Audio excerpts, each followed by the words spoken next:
अस्सलाम वालेकुम स्टूडेंट्स। इस वीडियो में हम first year physics new syllabus chapter number 2 के न्यूमेरिकल्स बहुत ही इजी वे में सॉल्व करेंगे। आप लोग जानते हैं कि न्यूमेरिकल्स को सॉल्व करने के लिए चैप्टर के फार्मूलाज का आना बहुत ही ज़रूरी है, क्योंकि पेपर में जब न्यूमेरिकल्स आते हैं तो न्यूमेरिकल के अंदर आपको गिवन डाटा यानी कि वैल्यूज़ दी जाती हैं और जो क्वांटिटी या क्वांटिटीज़ आपने फाइंड करनी होती हैं वो भी बताई जाती हैं। तो आपका काम ये होता है कि आप सही फार्मूला अप्लाई करें, उसमें दी गई वैल्यूज़ को पुट करें और आंसर लेकर आएँ। यानी कि जिन स्टूडेंट्स को फार्मूलाज़ आते हैं उनके लिए न्यूमेरिकल्स को सॉल्व करना बहुत ही आसान होता है। तो स्टूडेंट्स, चैप्टर नंबर 2 के अंदर टोटल 12 न्यूमेरिकल्स हैं और उन 12 न्यूमेरिकल्स के अंदर जो फार्मूलाज़ यूज़ हुए हैं उनको मैंने यहाँ पे वाइट बोर्ड पर लिख दिया है। तो आइए इन फार्मूलाज़ को एक दफ़ा गो थ्रू करते हैं, रिवाइज़ करते हैं, ताकि न्यूमेरिकल्स को सॉल्व करना आपके लिए आसान हो जाए। तो चैप्टर नंबर 2 के अंदर टॉपिक है प्रोडक्ट ऑफ टू वेक्टर्स और उसके दो पार्ट्स हैं, स्केलर प्रोडक्ट और वेक्टर प्रोडक्ट। स्टूडेंट्स, ये दोनों topic as a long question आपने तैयार करने हैं, बहुत अहम है। तो इनके अंदर फार्मूलाज जो है वो आप देखिएगा। Scalar product of two vectors होता है A dot B is equal to A की मैग्नीट्यूड बी की magnitude into cos of theta.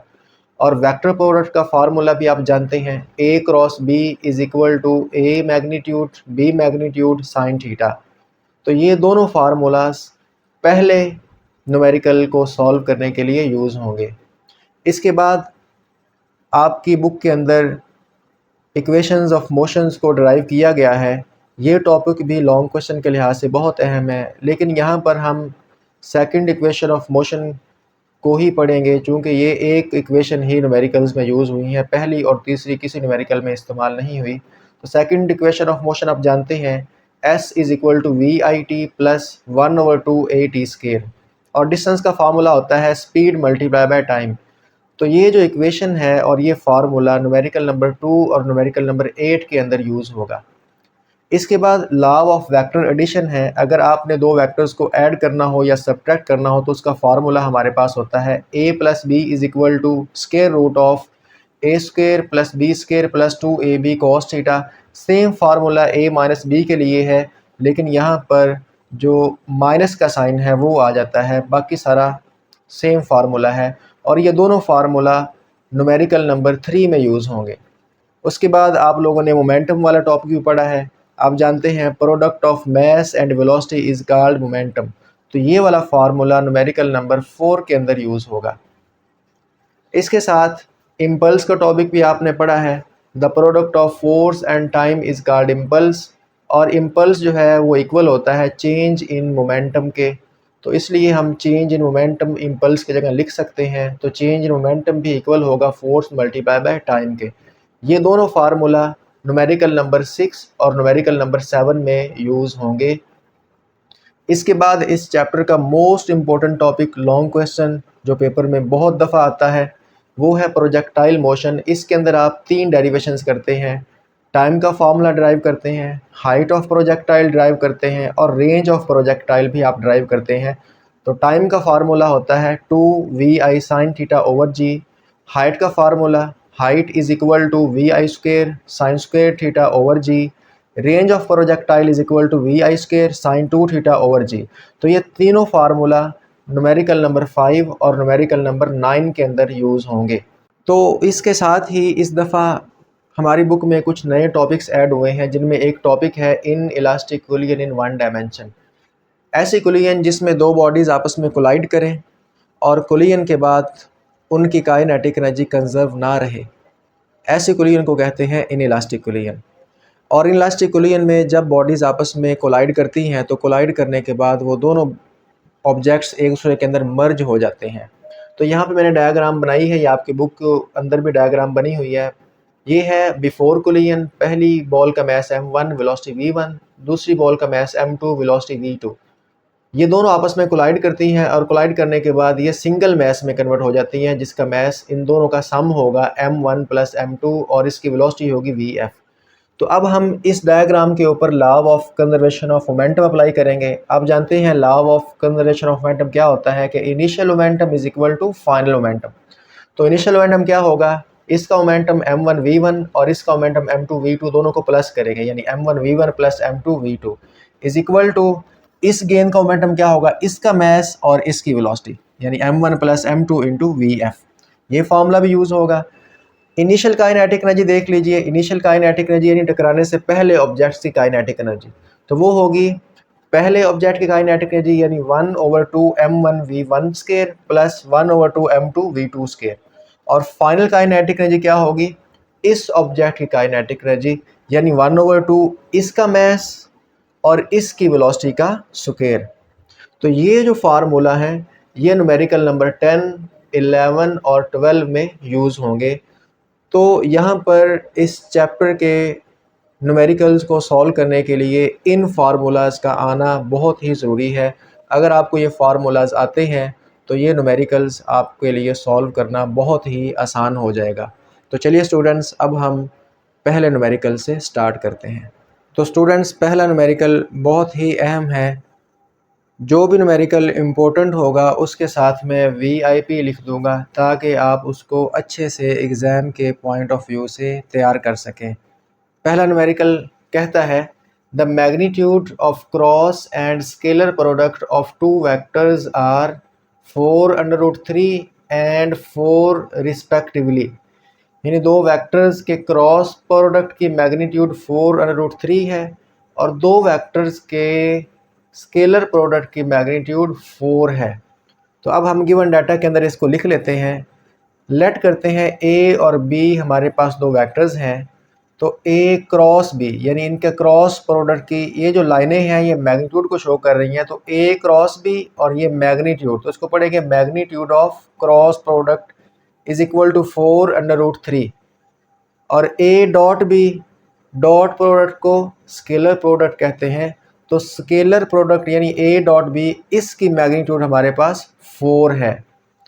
अब आगे कहता है find the angle between the vectors, तो आपने एंगल बिटवीन टू वेक्टर्स, ये जो A और B हमने वेक्टर्स लिए हैं इनके दरमियान एंगल को आपने फाइंड करना है। तो अभी आपको मैंने फार्मूला लिख के दिया था कि A क्रॉस B हमारे पास होता है AB साइन थीटा और A डॉट B हमारे पास होता है AB कॉस थीटा, और इनकी हमने मैग्नीट्यूड भी साथ ले ली है। तो चलिए स्टूडेंट्स, अब हम सॉल्यूशन की तरफ बढ़ते हैं।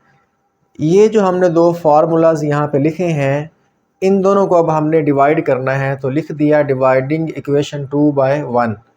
तो आप इस फार्मूला को ऊपर रखें और इस फार्मूला को नीचे रखें, तो हमारे पास आएगा A cross B magnitude over A dot B की मैग्नीट्यूड।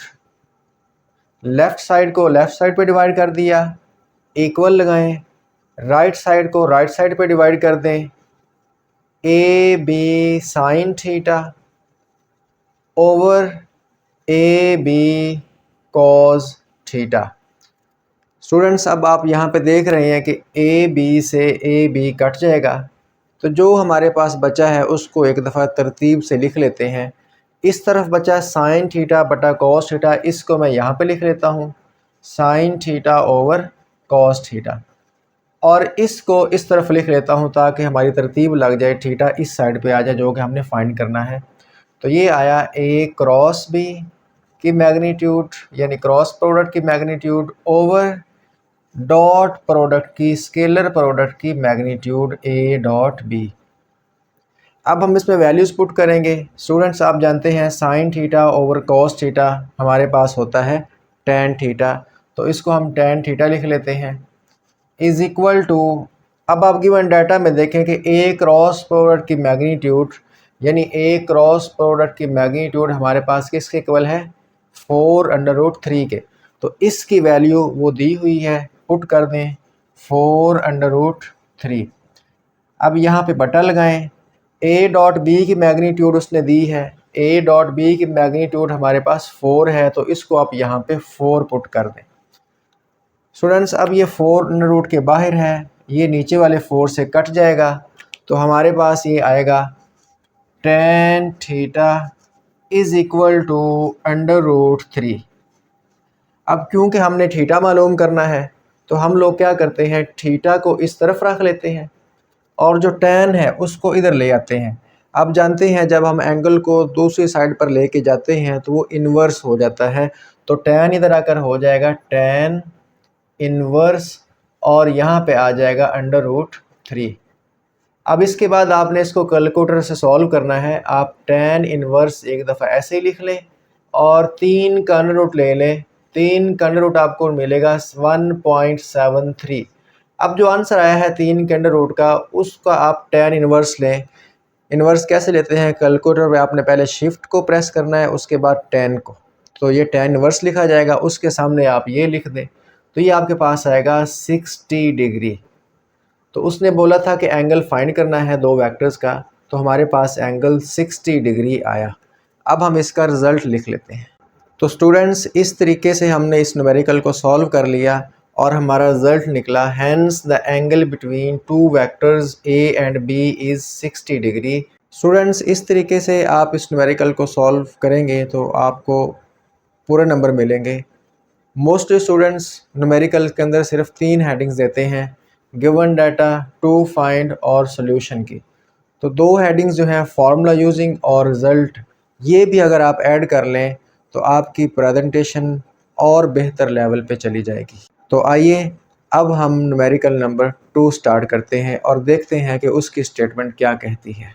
तो स्टूडेंट्स, दूसरे न्यूमेरिकल को मैं आपको इतने आसान तरीके से करवाऊंगा कि इतना आसान मेथड आपको किसी हैंडबुक से भी नहीं मिलेगा और कोई करवाएगा ही नहीं। तो पढ़ते हैं इसे। कहता है, a helicopter is ascending vertically. एक हेलीकॉप्टर सीधा ऊपर जा रहा है। असेंडिंग होता है ऊपर जाना और डिसेंडिंग होता है नीचे आना।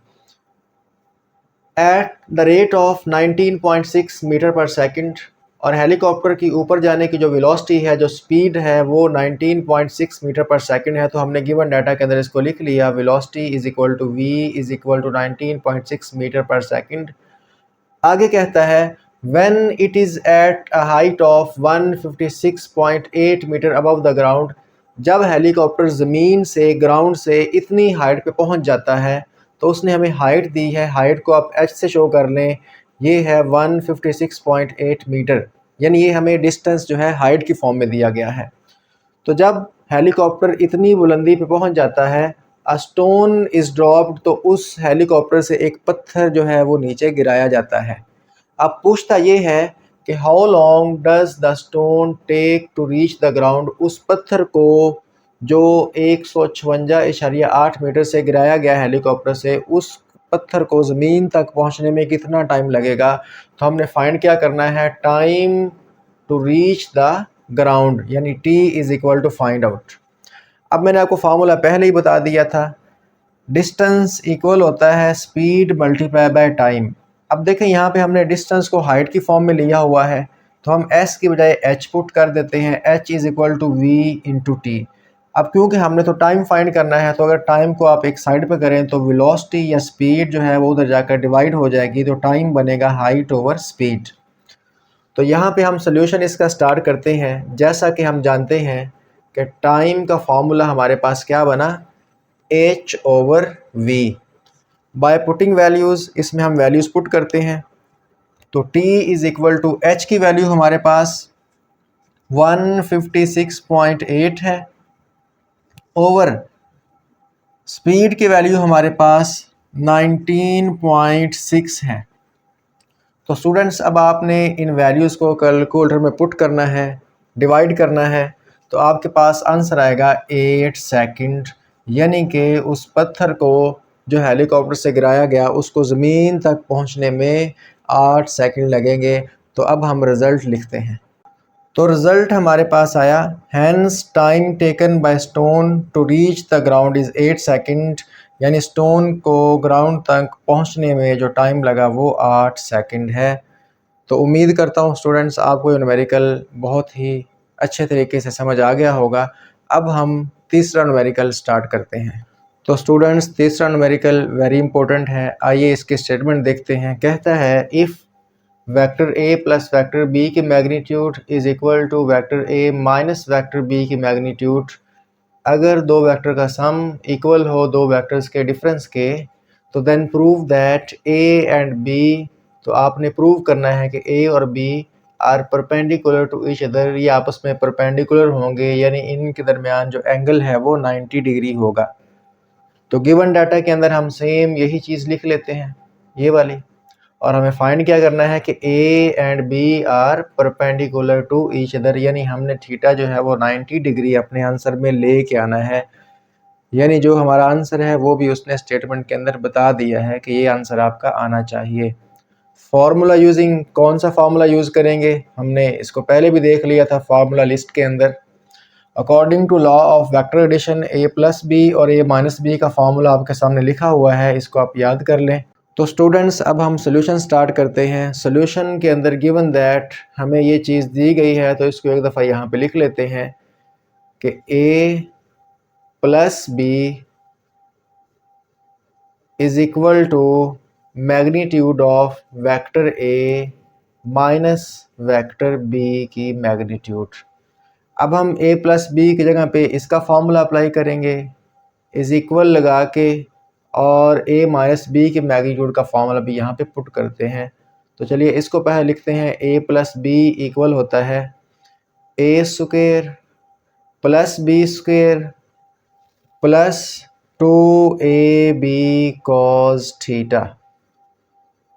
इसका फार्मूला लिख लिया, इक्वल है तो यहाँ पे इक्वल लगा दें। अब a माइनस बी का फार्मूला ये लिखा हुआ है, इसको अप्लाई कर दें, under root a square plus B square minus 2ab cos theta.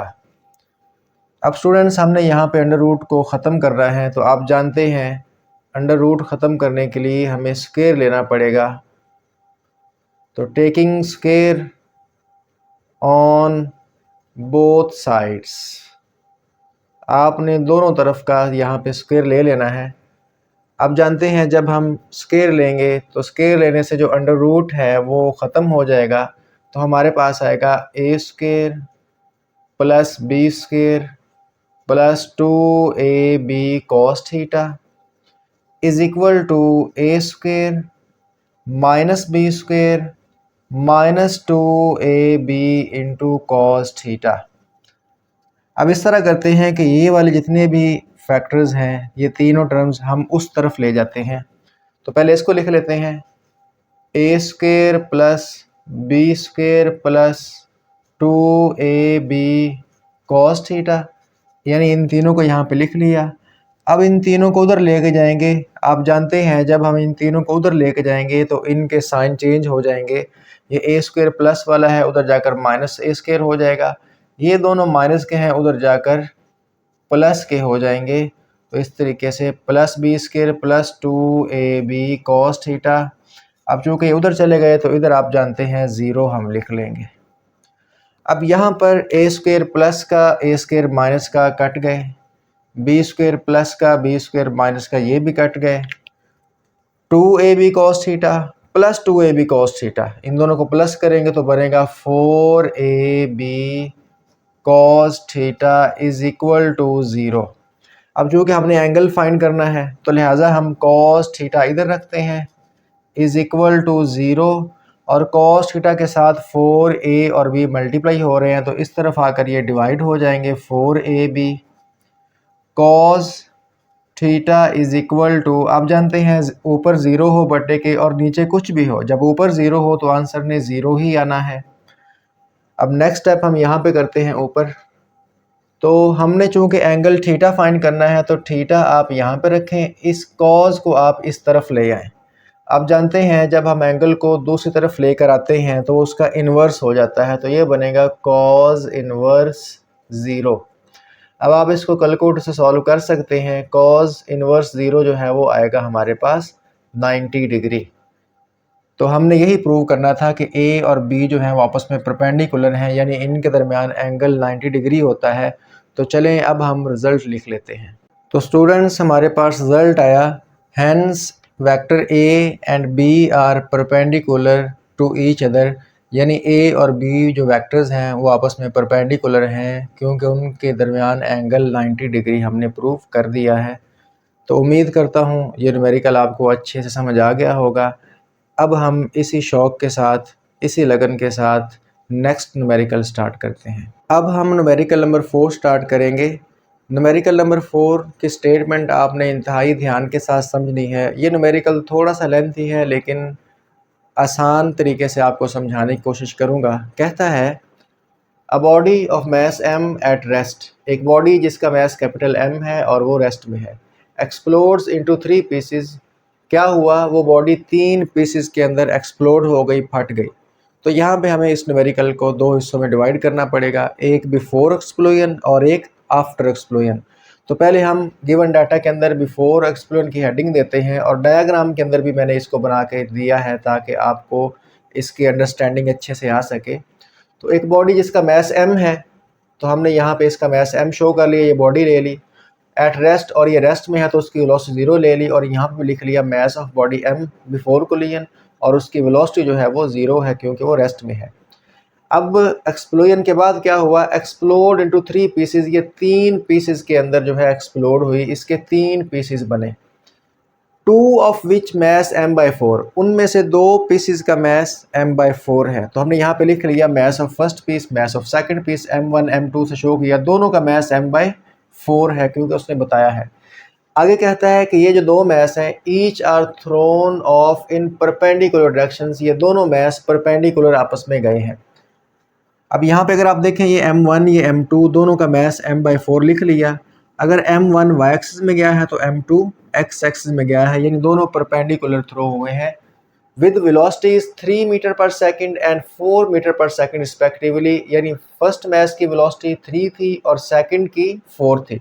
तो इसको मैंने यहाँ पे लिखा है velocity of first piece v1 is equal to 3 metre per second, velocity of second piece v2 is equal to 4 metre per second, और यहाँ पे m1 के साथ v1 और m2 के साथ v2 शो भी कर दिया। आगे कहता है find the velocity of third piece, ये जो तीसरा पीस है इसकी आपने जो वेलोसिटी है वो कैलकुलेट करनी है, मालूम करनी है। तो हमने यहाँ पे लिख लिया वेलोसिटी ऑफ थर्ड पीस को हमने फाइंड करना है, v3 से शो किया है।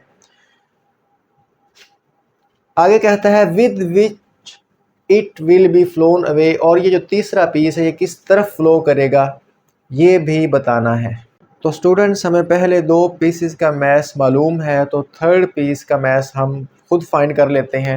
थर्ड पीस का मैस क्या होगा, टोटल मैस m है, उसमें से अगर हम पहले पीस और दूसरे पीस का मैस माइनस कर देंगे तो थर्ड पीस का मैस आ जाएगा, यानी टोटल मैस में से जो 2 पीस हैं उनका मैस माइनस करने से थर्ड पीस का मैस फाइंड हो जाएगा। टोटल मैस m है, उसमें से हमने माइनस कर दिया इन दोनों का मैस, ये m/4 प्लस m/4।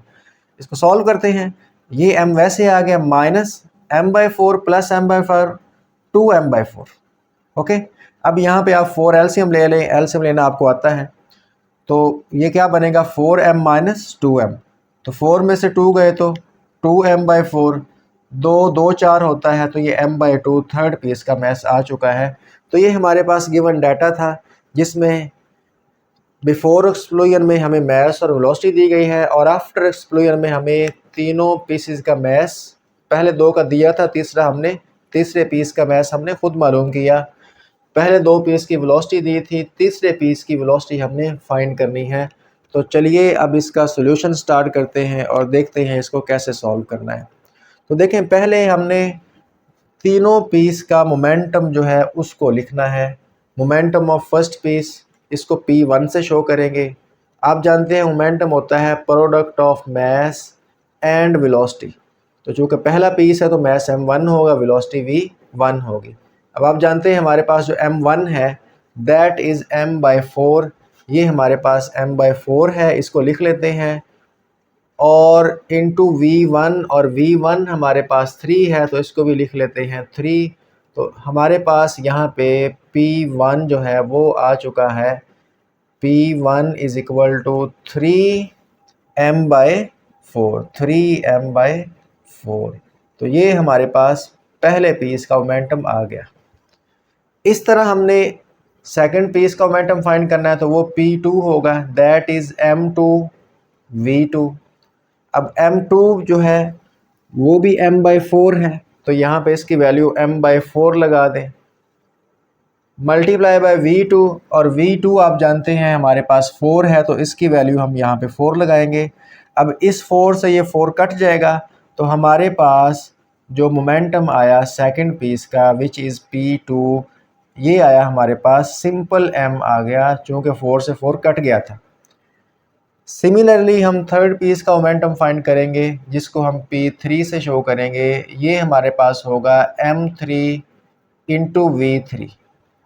अब m3 हमारे पास यहाँ पे मौजूद है, m3 हमने सॉल्व करके फाइंड किया जो आया m/2। तो इसकी वैल्यू हम m3 की जगह पे m/2 पुट कर लेते हैं, और v3 चूँकि हमने मालूम करना है तो इसको वैसे ही रखते हैं। तो हमारे पास थर्ड पीस का मोमेंटम आ गया m, P3 से इसे शो करेंगे m/2 इंटू V3। तो ये पहली पीस का मोमेंटम, सेकंड पीस का मोमेंटम और थर्ड पीस का मोमेंटम। अब हम जानते हैं कि m1 और m2 जो हैं वो एक दूसरे के परपेंडिकुलर डायरेक्शंस में थ्रो हुए हैं, यानी m1 और m2 एक दूसरे के परपेंडिकुलर थ्रो हुए हैं। तो इनका अब हम रिजल्टेंट मोमेंटम फाइंड करते हैं। रिजल्टेंट मोमेंटम क्या होगा, पहले पीस का मोमेंटम उसका स्क्वायर ले लें प्लस दूसरे पीस का मोमेंटम उसका स्क्वायर ले लें। ये रिजल्टेंट लेने का फार्मूला है। दोनों का स्क्वायर लेके सम करें और अंडर रूट जो है वो लगा दें। अब इनकी वैल्यू पुट करते हैं। P1 की वैल्यू हमारे पास ये है और P2 की वैल्यू हमारे पास ये है। इन दोनों की वैल्यू यहाँ पे पुट करके इसको थोड़ा सा सॉल्व करेंगे। तो P is equal to under root वैसे ही लगा लें P1 का स्क्वायर। तो P1 हमारे पास 3m/4 है, तो इसकी वैल्यू लिखते हैं 3m/4। इसके ऊपर स्क्वायर भी लगा दें प्लस P2 हमारे पास m है, तो इसकी वैल्यू m लगाएं और इसका भी यहाँ पे स्क्वायर ले लें। अब इसको हम यहाँ पे ऊपर सॉल्व करते हैं, तो हमारे पास आएगा P is equal to, under root वैसे लगा लें, स्क्वायर ओपन करते हैं, तो ये बनेगा 9m स्क्वायर, 3 का स्क्वायर 9 होता है, ओवर 4 का स्क्वायर आप जानते हैं 16 होता है, प्लस ये सिंपल m स्क्वायर आ जाएगा। अब इसके मज़ीद स्टेप करते हैं, तो हमारे पास P इज़ इक्वल टू आएगा 16, हमें एलसीएम लेना पड़ेगा।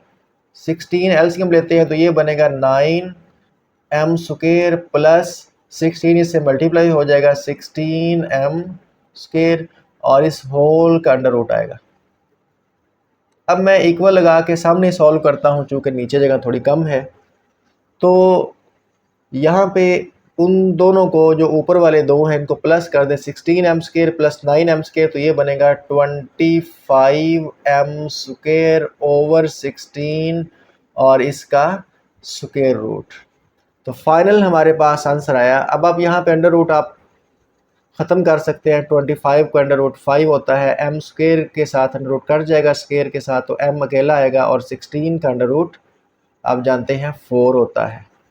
अब इसके बाद हमने लगाना है according to law of conservation of momentum, total initial momentum equal होगा टोटल फाइनल मोमेंटम के। अब इनिशियल मोमेंटम में ये हमारे पास इनिशियल है और फाइनल में हमारे पास ये है।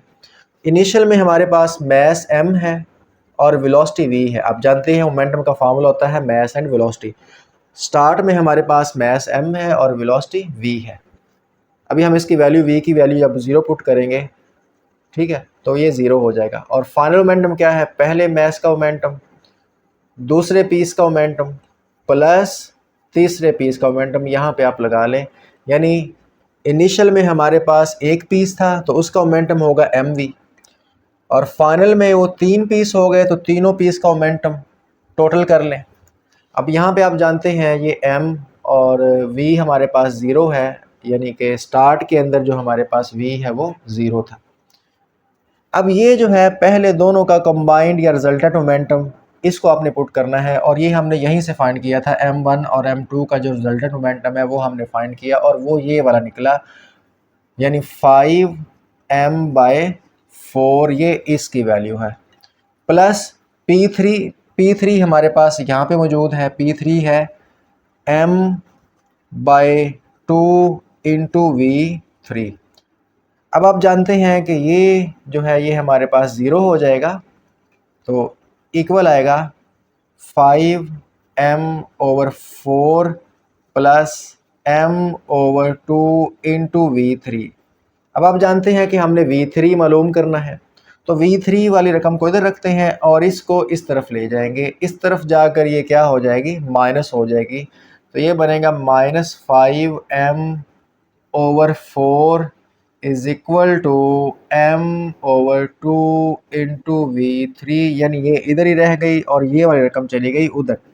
अब यहाँ पे क्या होगा कि m से m कट जाएगा, आमने सामने वाली सेम चीज़ें एक दूसरे के साथ कट जाती हैं, कैंसिल हो जाती हैं, और ये 2 1 2 और 2 2 4। तो इस तरफ हमारे पास बचा -5/2 और इस तरफ आया हमारे पास V3। अब आप V3 को उधर लिख लें, इज इक्वल टू माइनस, और ये आप जानते हैं ये आएगा 5/2 करेंगे तो आएगा 2.5, और वेलोसिटी का यूनिट होता है मीटर पर सेकंड। तो इस तरीके से ये थर्ड पीस की वेलोसिटी हमारे पास आ जाएगी। अब हम यहाँ पे इसका रिज़ल्ट लिख लेते हैं। तो स्टूडेंट्स, हमारे पास रिज़ल्ट क्या आया, एक तो हमारे पास थर्ड पीस की वेलोसिटी आई -2.5 मीटर पर सेकंड, ये भी रिज़ल्ट का हिस्सा है। और minus sign, negative sign show कर रहा है कि जो V3 है ये ऑपोजिट है to the resultant of 2 balls, यानी कि जो पहली 2 बॉल्स हैं तीसरी बॉल्स इन दोनों के परपेंडिकुलर है। तो यहाँ पे हमारे पास V3 हमारे पास आया 2.5 मीटर पर सेकंड, और M3 हमने निकाला था वो m/2 है।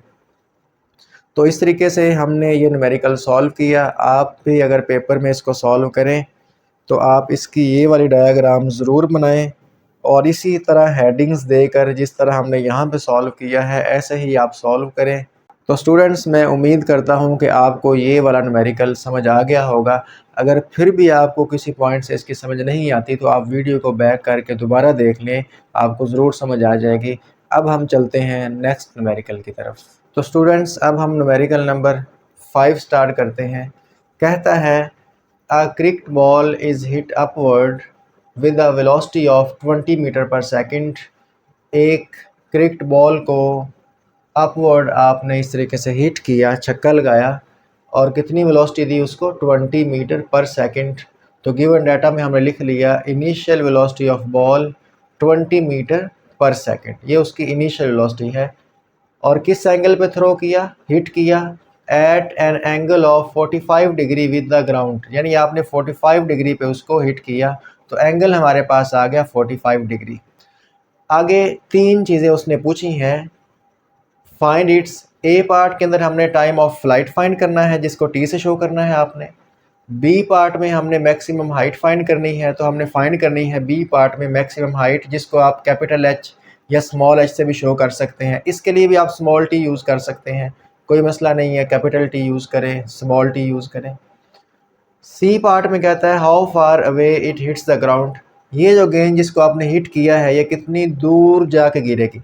तो आप जानते हैं ऑब्जेक्ट जितनी दूर जाके गिरता है इसको हम रेंज ऑफ प्रोजेक्टाइल बोलते हैं। तो हमने हॉरिजॉन्टल रेंज यानी आर जो है वो भी फाइंड करना है। तो 3 इसके पार्ट्स हैं ए बी सी, इनको हम बारी बारी सॉल्व करेंगे।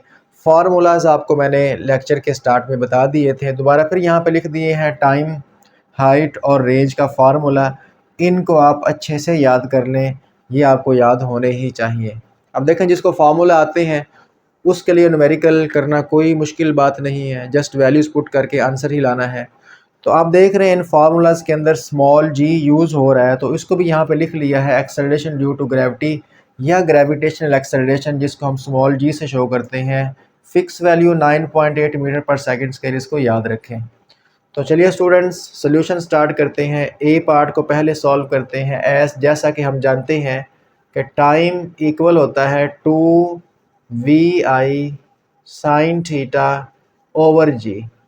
अब हम इसमें वैल्यूज़ पुट करते हैं by putting values. T is equal to 2VI हमारे पास दिया गया है 20 है, साइन थीटा हमारे पास 45 दिया गया है, ओवर जी की वैल्यू 9.8 है। अब हम कैलकुलेटर से सॉल्व करेंगे। साइन 45 45 डिग्री लें, उसको ज़रब कर दें 20 के साथ, फिर ज़रब कर दें 2 के साथ, तो ये हमारे पास आएगा 28.28 और बटे में 9.8 वैसे ही लिख दें। यानी इन तीनों को सॉल्व करने से ऊपर वाला आया और नीचे वाला हमने एक दफ़ा वैसे ही लिख दिया। अब ये t को ऐसे ही लिख लेते हैं, 28.28 को हम डिवाइड करते हैं 9.8 पे, तो ये हमारे पास आया 2.9 और टाइम का यूनिट आप जानते हैं सेकंड होता है, तो लिहाजा हमने यहाँ पे ए पार्ट को सॉल्व कर लिया है। तो स्टूडेंट्स अब हम बी पार्ट सॉल्व करेंगे। बी पार्ट के अंदर हमने मैक्सिमम हाइट फाइंड करनी है। जैसा कि हम जानते हैं हाइट का फार्मूला vi² sin² थीटा over 2g। By putting values, इसमें वैल्यूज़ पुट करते हैं तो ये बनेगा h is equal to vi हमारे पास 20 है, इसकी वैल्यू लिख लें, इसके ऊपर स्क्वायर है वो भी लगा लें। इसके बाद साइन थीटा हमारे पास 45 डिग्री है, तो अब आप स्क्वायर यहाँ पे होल स्क्वायर लगाएं, जब वैल्यू पुट कर ले तो फिर होल स्क्वायर लगाएं।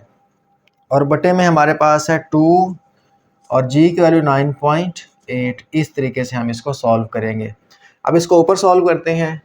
h इज़ इक्वल टू, पहले आप साइन 45 का स्क्वायर ले लें, ठीक है, साइन 45 लें, उसका स्क्वायर लें, फिर उसको ज़रब दे दें 20 के स्क्वायर के साथ, तो ये हमारे पास बनेगा 200 और बटे में हमारे पास है 9.8, इसको आप 2 से मल्टीप्लाई करेंगे तो ये आएगा 19.6। यानी ऊपर वालों को हल करके ऊपर वाला आ गया और बटे में नीचे वाले दोनों को मल्टीप्लाई किया तो नीचे वाला आ गया। अब हम 200 को डिवाइड कर देते हैं 19.6 पे, तो फाइनल हमारे पास हाइट आ गई 10.2, ठीक है, 10.2 मीटर। तो ये हमने यहाँ पे बी पार्ट भी सॉल्व कर लिया।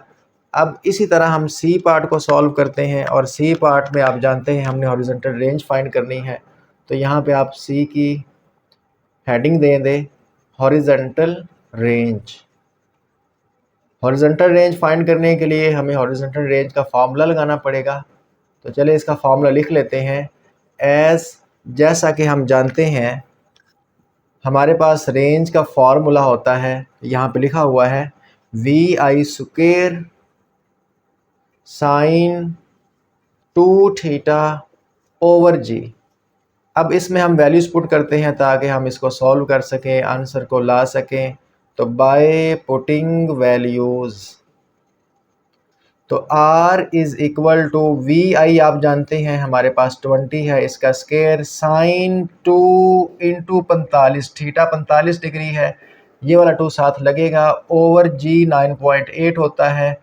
आप जानते हैं हमारे पास 20 का स्क्वायर बनेगा 400, ये बनेगा साइन 45 2 90 ओवर 9.8। अब साइन 91 होता है, आप जानते हैं, जस्ट आप 400 को डिवाइड कर दें, 400 तकसीम 9.8, तो ये हमारे पास आया 40.8, ठीक है, 40.8 मीटर। तो ये हमने यहाँ पे रेंज भी फाइंड कर ली। तो यहाँ पे आपने देखा स्टूडेंट्स, जस्ट आपको फार्मूलाज आने चाहिए और फार्मूला लिखने के बाद आपने वैल्यूज़ पुट करनी है तो आपके आंसर आते जाएंगे। तो आइए अब हम न्यूमेरिकल नंबर 6 और न्यूमेरिकल नंबर 7 करेंगे। दोनों न्यूमेरिकल इंतहाई आसान और शॉर्ट से हैं। न्यूमेरिकल नंबर 6 शॉर्ट क्वेश्चन और लॉन्ग क्वेश्चन दोनों के लिए बहुत ही अहम है, तो इसलिए मैंने यहाँ पे VIP लिख दिया है।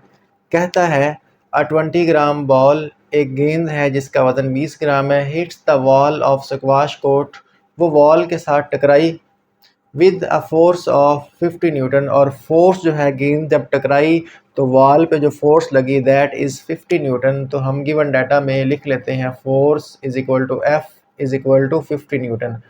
If the time of impact of force is 0.50 second, यानी गेंद दीवार के साथ टकराने में जो टाइम लगा वो 0.50 सेकेंड है, तो टाइम को हम डेल्टा t से शो करते हैं और उसको हमने यहाँ पे लिख लिया।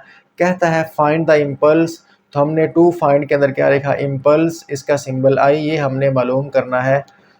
तो अब आप पूछ सकते हैं कि आपने मैस यहाँ पर गिवन डाटा में क्यों नहीं लिखा। तो स्टूडेंट्स, इम्पल्स का फार्मूला होता है फोर्स मल्टीप्लाई बाय टाइम, यानी हमें इम्पल्स फाइंड करने के लिए सिर्फ फोर्स और टाइम रिक्वायर होता है, मैथ्स की ज़रूरत नहीं होती। इसलिए अगर आप मैथ्स को गिवन डाटा के अंदर लिख भी लें तो उसका इस्तेमाल, उसका यूज़ जो है वो नहीं होने वाला, तो इसलिए उसको मैंने यहाँ पे लिखा ही नहीं। तो ये बहुत ही सिंपल सा न्यूमेरिकल है, आप सोल्यूशन के अंदर लिख लें। हम जानते हैं impulse is equal to force multiply by time. By putting values, impulse is equal to force हमारे पास 50 न्यूटन है, टाइम हमारे पास 0.50 सेकंड है। उसने यहाँ पे टाइम और फोर्स दिया हुआ है, और उसकी दोनों वैल्यूज़ को दी हुई फार्मूले में पुट करने से इन दोनों को मल्टीप्लाई करें, और मल्टीप्लाई करेंगे तो आपके पास आएगा 25। अब आप जानते हैं फोर्स का यूनिट न्यूटन, टाइम का सेकंड, तो इम्पल्स का यूनिट न्यूटन सेकंड होता है। तो ये हमारा फाइनल आंसर आ गया। चलिए अब हम न्यूमेरिकल नंबर 7 को पढ़ते हैं। कहता है a ball is kicked bye a footballer. एक फुटबॉलर ने फुटबॉल को या एक बॉल को किक किया। The average force on the ball is 240 newton. तो जब उसने पाँव के साथ बॉल को किक किया तो उसने फोर्स कितनी लगाई? 240 न्यूटन। तो हम यहाँ पे गिवन डाटा के अंदर लिख लेते हैं average force on the ball is 240 newton. तो एवरेज फोर्स यानी F is equal to 240 newton, and the impact last for a time interval of 0.50 second. तो टाइम जो है वो 0.25 सेकंड है, यानी कि उस बॉल को हिट करने में जो टाइम लगा, फोर्स लगाने में जो टाइम लगा, वो ये है। अब इसके दो पार्ट्स हैं। पहले पार्ट में कहता है कैलकुलेट चेंज इन मोमेंटम। तो हमने टू फाइंड ए पार्ट में लिखा चेंज इन मोमेंटम यानी delta P is equal to हमने फाइंड करना है। और बी पार्ट में कहता है state the direction of change in momentum, कि आप direction of change in momentum भी बताएं। सॉल्यूशन स्टार्ट करते हैं, पहले ए पार्ट को सॉल्व करते हैं। वी नो दैट, हम जानते हैं चेंज इन मोमेंटम इक्वल होता है force multiply by time. Impulse force multiply by time, change in momentum भी फोर्स मल्टीप्लाई बाय टाइम ही होता है, क्योंकि इम्पल्स और चेंज इन मोमेंटम इक्वल होते हैं। अब यहाँ पे आप बाय पुटिंग वैल्यू पुट करें, डेल्टा पी वैसे लिख लें इज इक्वल टू फोर्स, और टाइम की वैल्यू दी गई है, पुट करें, मल्टीप्लाई करें कैलकुलेटर में पुट करके, तो आपके पास आएगा 60। फोर्स का यूनिट न्यूटन, टाइम का सेकंड, तो डेल्टा पी आया 60 न्यूटन सेकंड। अब बी पार्ट में उसने डायरेक्शन पूछी है, तो देखिए फार्मूला से आपको पता चल रहा है कि डेल्टा पी और फोर्स आपस में डायरेक्टली प्रोपोर्शनल है, आमने सामने हैं। तो चेंज इन मोमेंटम की डायरेक्शन वही होगी जो फोर्स की डायरेक्शन होगी, यानी दोनों जो है एक दूसरे के आमने सामने हैं, तो लिहाजा दोनों की डायरेक्शन जो है वो सेम होगी। हमने यहाँ पे लिख लिया the direction of change in momentum delta P is the same as the direction of applied force. तो चेंज इन मोमेंटम और फोर्स की डायरेक्शन सेम होगी। तो स्टूडेंट्स, मैं उम्मीद करता हूँ कि ये न्यूमेरिकल आपको अच्छे से समझ आ गए होंगे। फिर भी अगर कोई डाउट हो, कोई क्वेश्चन हो, तो आप कमेंट के अंदर पूछ सकते हैं, आपको उसका रिप्लाई दिया जाएगा। मुझे खुशी है कि आपने मेरे साथ मिलकर इन न्यूमेरिकल्स को सीखा, समझा। इसी तरह आप पढ़ते रहें, समझते रहें, सीखते रहें। अगले 5 न्यूमेरिकल हम नेक्स्ट इसके पार्ट 2 के अंदर करेंगे, तो वो वीडियो भी हमने अपलोड कर दी है, उसको जाके आप अगले 5 न्यूमेरिकल भी कर सकते हैं। इसी के साथ इजाज़त दीजिए। अल्लाह हाफ़िज़।